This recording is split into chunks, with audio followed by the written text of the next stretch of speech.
আমি সেই তোমাদের দুষ্টু মিষ্টি ছোট্ট সোনা। আমি আবারও চলে এলাম তোমাদের কাছে। তো তোমরা সবাই ভালো আছো তো? আর আমিও ভীষণ ভালো আছি তোমাদের ভালোবাসা ও আশীর্বাদে। জানো, যখন থেকে আমি টুকটাক করে একটু একটু হাঁটা শিখেছি তখন থেকে না আমার জুতো পরতে ভীষণ ভালো লাগতো।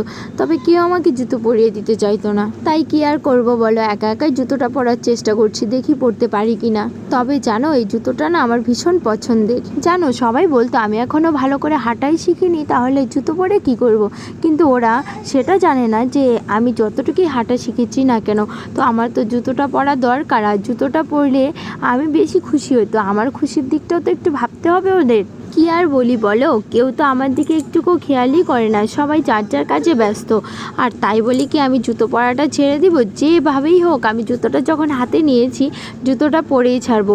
কিন্তু কি বলো তো, আমার মা বারবার আমার সামনে এসে শুধু ভিডিও করে আমাকে ডিস্টার্ব করছে শুধু, না হলে আমি কখন জুতোটা পরে নিতাম।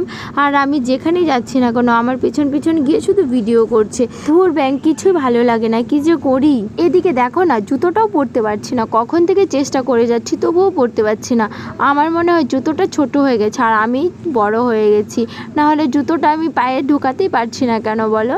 আমি তো একা একাই খুব সুন্দর করে জুতো পরতে পারি, কিন্তু এই জুতোটা তো আমার পায়ের থেকে অনেক ছোট, তাহলে আমি পরবোটা কি করে তোমরাই বলো। তাতে আমার আর কি করার আছে।